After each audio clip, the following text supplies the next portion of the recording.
Потпишан е договор за отворање на лабораторија за молекуларна биологија каде ќе се вршат анализи за пациенти со онколошки заболувања.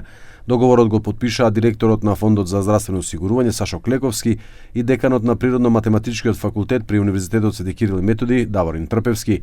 Клековски исто така најави воведување на генетска диагностика, анализа која досега не се изведувала во земјава.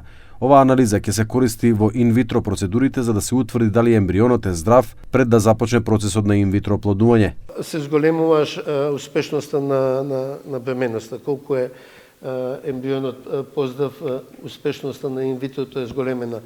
Во моментот тоа не се работи во Македонија, мислам се работи во некои соседни земји, земајќи во предвид зголемената потреба од инвитро. Секако сакаме да мислиме и на зголемената успешност на инвитро обидите. Знаете дека ги зголемивме на 6 обиди на сметка на фондот. Сега сакаме да додадеме услуги кои ќе зголемат и успешноста на инвитрото во смисла на родени здрави деца.